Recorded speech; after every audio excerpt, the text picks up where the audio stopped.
हाँ जी, नमस्कार, राधे राधे, हर हर महादेव। मैं आपका आचार्य देव। आज इस वीडियो पे हम भावात्म भावन के सिद्धांत का जो थर्ड पार्ट है उस पर चर्चा करेंगे। हमारी चर्चा लग्न से लेके अष्टम भाव तक हो चुकी है। भावात्म भावम क्या है इस पे बात हो चुकी है, कैसे लगाएं इस पे भी बात हो चुकी है। तो यदि आप हमारे चैनल पर नए हैं तो कृपया चैनल को सब्सक्राइब करिए। वीडियो आपको पसंद आता है लाइक करिए। आपको लगता है और लोगों को जानकारी लेनी चाहिए तो लोगों की जानकारी के लिए आप शेयर करिए। चर्चा करते हैं भावात्म भावम 9th हाउस से लेके 12th हाउस तक। नवम भाव आपके पूर्व जन्म का संचित कर्म है, जो आप पूर्व जन्म में करके आए हैं, लेखा जोखा है नवम भाव। इसको हम बोलते हैं धर्म का भाव, इसको बोलते हैं भाग्य का भाव, इसको बोलते हैं पूर्व जन्म में जितने भी आपके हानि और लाभ दोनों का है। ये आपके नवम भाव आपका टीचर का है, टीचिंग का है। जितने लोग आपको टीचिंग करते हैं, जितने लोग आपको पढ़ाते हैं, मार्गदर्शन करते हैं, उनका घर है। नवम भाव है आपके अपने देश में देशाटन करने का। नवम भाव है आपके हाई एजुकेशन का, एमए, पीएचडी या उससे भी बड़ी जो भी आप डिग्रियां लेना चाहें, यहाँ पे आप डिग्री ले सकते हैं। नवम भाव है आपके अपने दार्शनिक विचार का, आप खुद क्या सोचते हैं, खुद संसार को क्या देना चाहते हैं। नवम भाव है आपके धर्म स्थान का। इतनी चीज़ें नवम भाव से देखी जाती हैं। और नवम भाव इसलिए भी महत्वपूर्ण है क्योंकि काल पुरुष की कुंडली में यह भाग्य का घर है और आपके कमर का, बॉडी आप पार्ट में आपके कमर का है। और जिसकी कमर ठीक उसकी पूरी भाग दौड़ ठीक, जिसकी कमर ठीक नहीं उसकी सारी भाग दौड़ रुक जाएगी।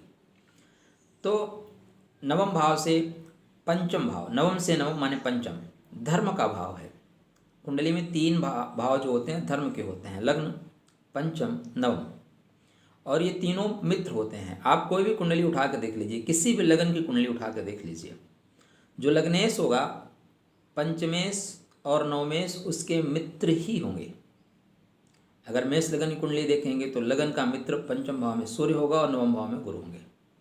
जैसे वृषभ लगन आप पकड़ेंगे वैसे पंचम भाव में बुध आ जाएंगे और नवम भाव में शनि आ जाएंगे।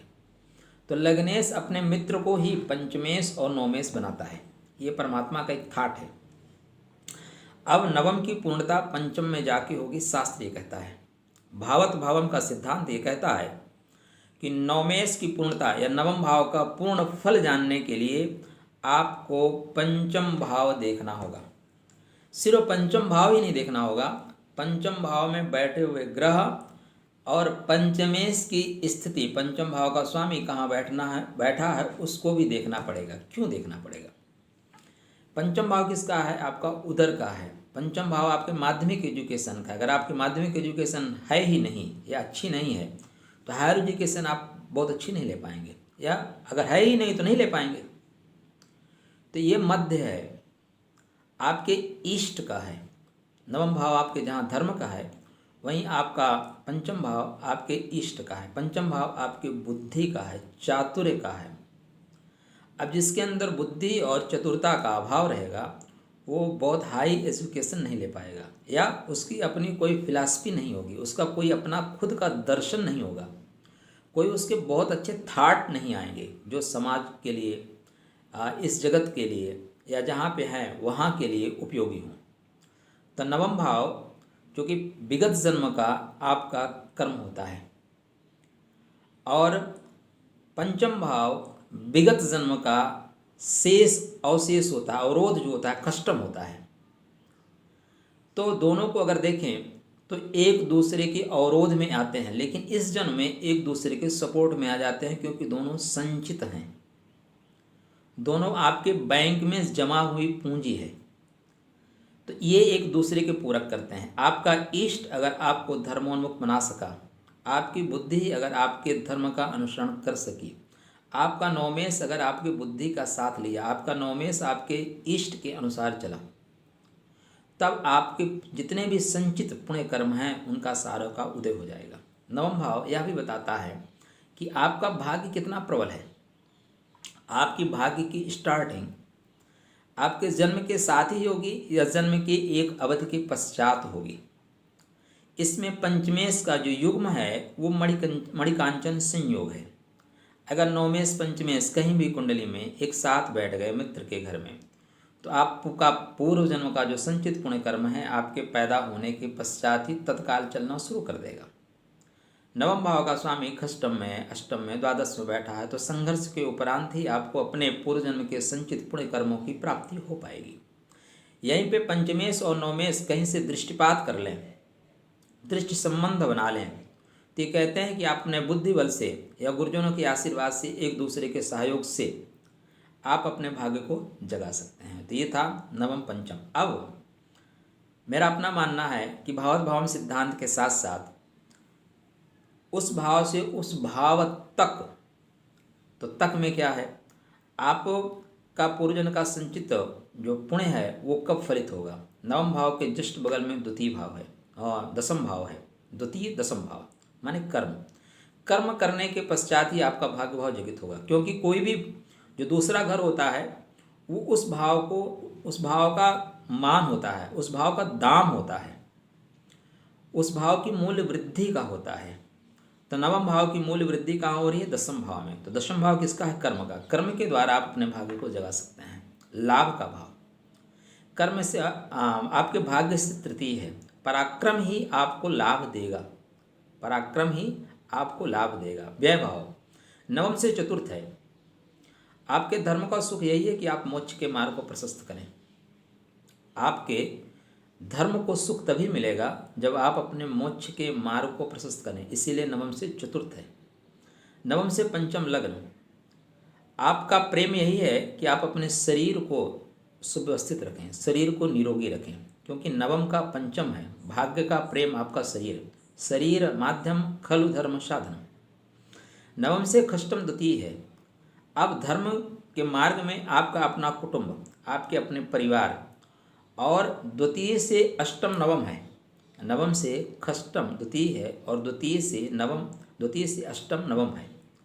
तो ये यहाँ पे एक दूसरे के लिए अवरोध का काम करेंगे, ये एक दूसरे को रोकेंगे।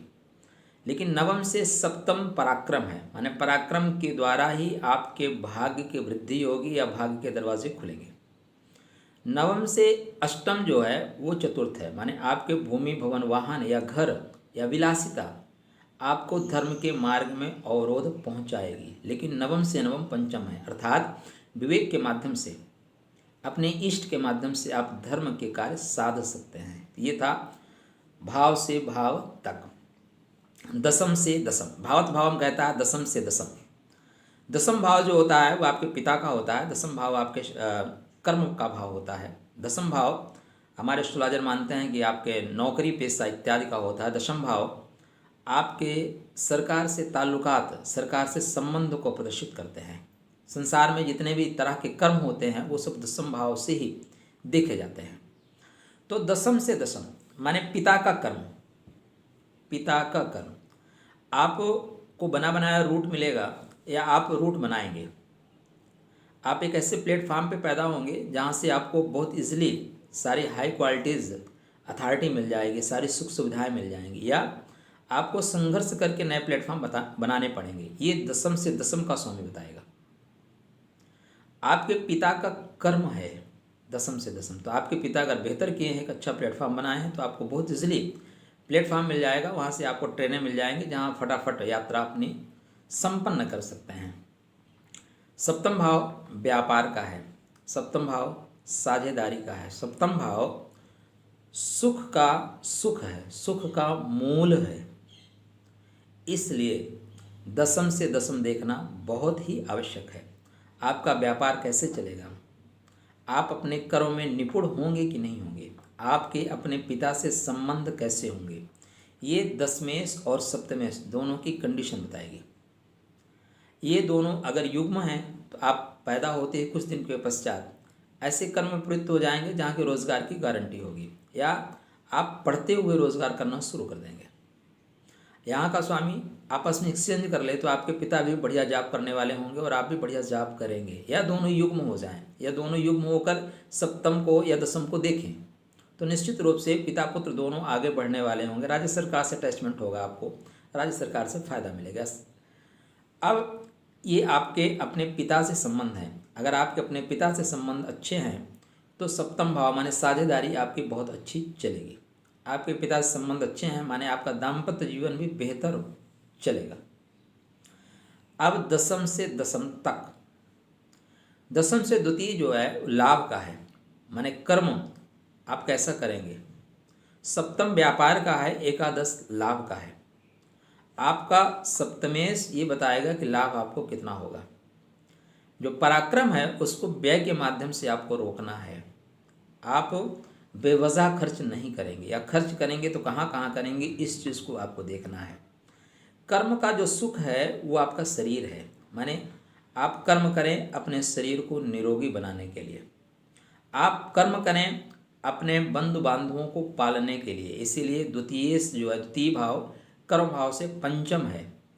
आपकी जो वाणी हो वो प्रेममयी हो, आपके इष्ट का बल लेके चले, तब आपको धन देने वाली होगी। इसीलिए कर्म भाव से द्वितीय भाव पंचम है। आपका जो पराक्रम भाव है वो कर्म भाव से खष्टम है।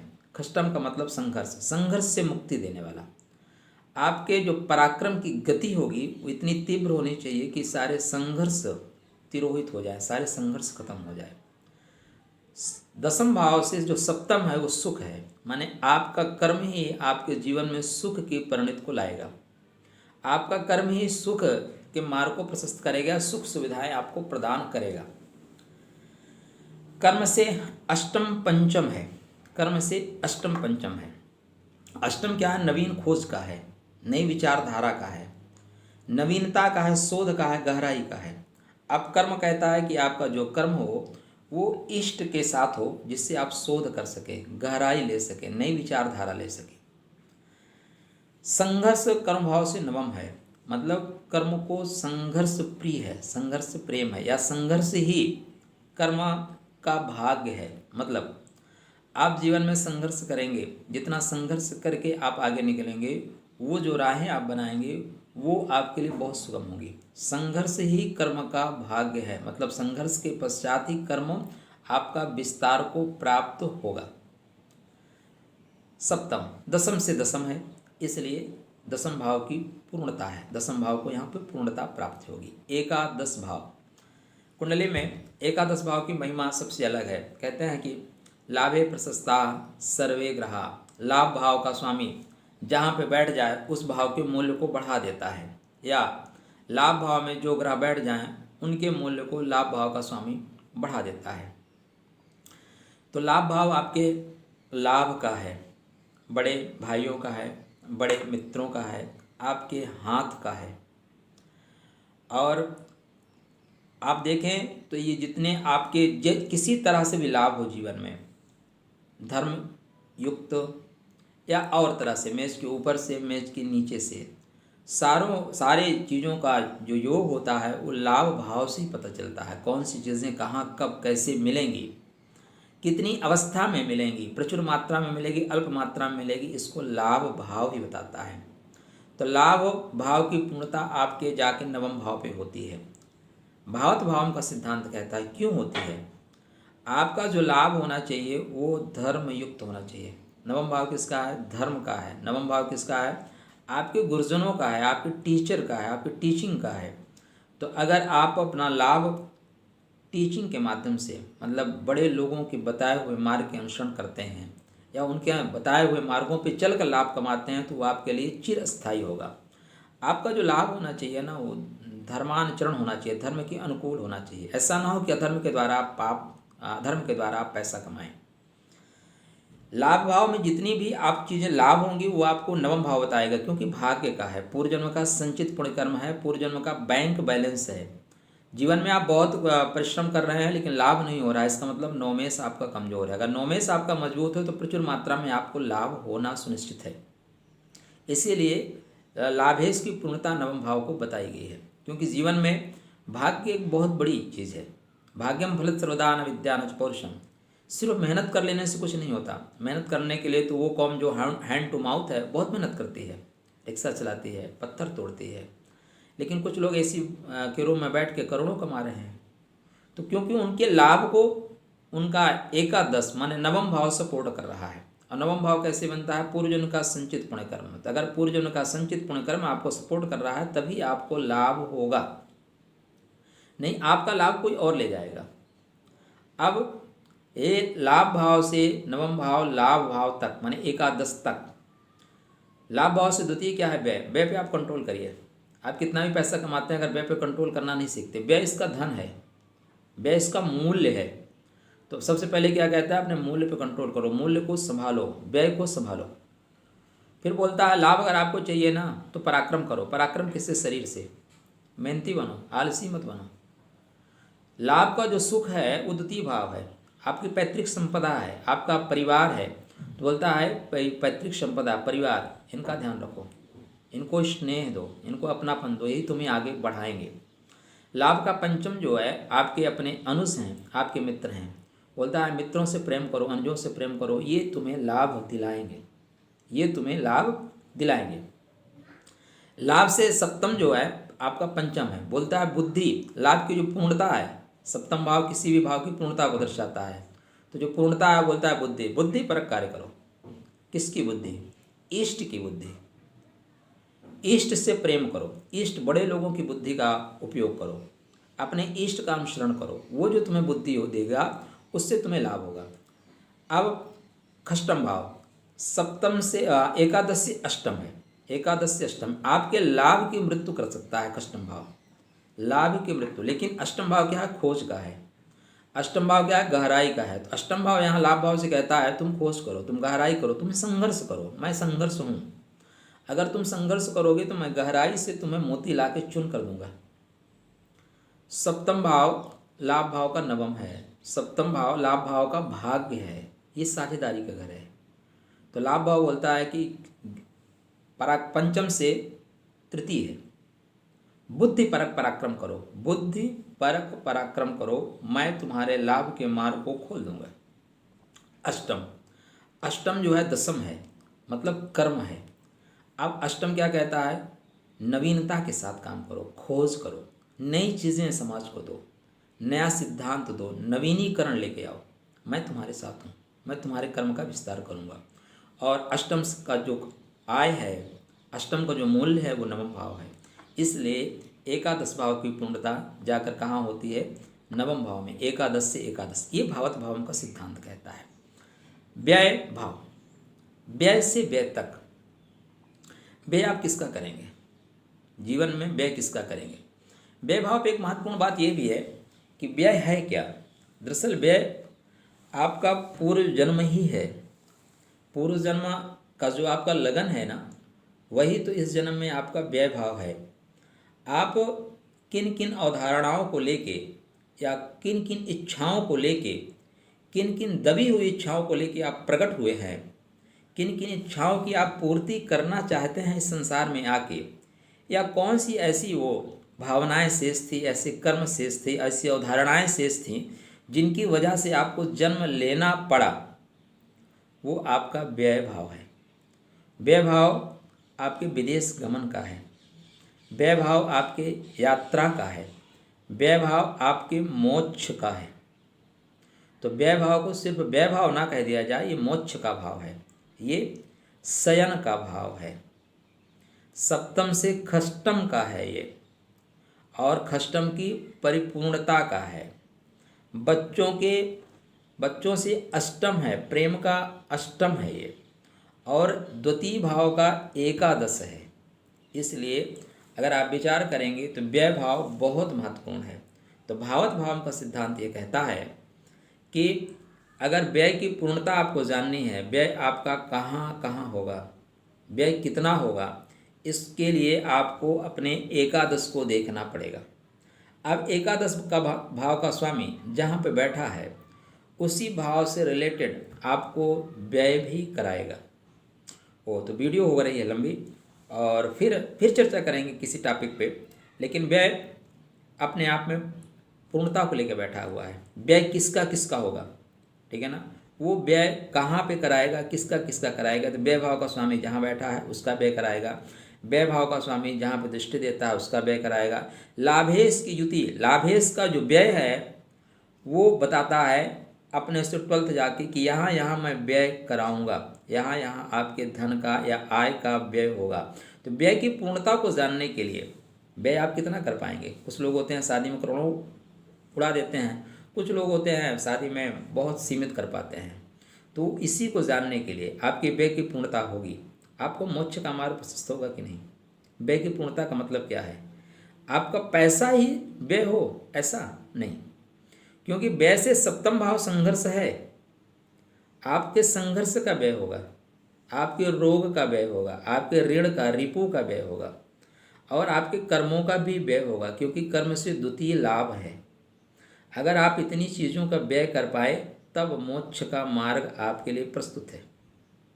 तो व्यय भाव मोक्ष के मार्ग को खोलने वाला है, और ये लाभ भाव पे जाके इसको पूर्णता प्राप्त होती है, क्योंकि ये लग्न से लेके लगन second house, third, fourth, fifth आपके सुख का व्यय करेगा, आपके संतान प्रेम का व्यय करेगा, आपको संघर्ष को व्यय करेगा, रोग को व्यय करेगा, जीवन साथी का व्यय करेगा, आपके दबी हुई इच्छाओं का व्यय करेगा। और इतनी सारी चीज़ों को अगर आप व्यय कर सके तो फिर आपको मोक्ष पाने से कोई रोक नहीं सकता। तो द्वादश भाव आपके मोक्ष का है। परमात्मा करें आप सबको मोक्ष की प्राप्ति हो। फिर चर्चा करेंगे किसी वीडियो पर, तब तक आपके लिए राधे राधे।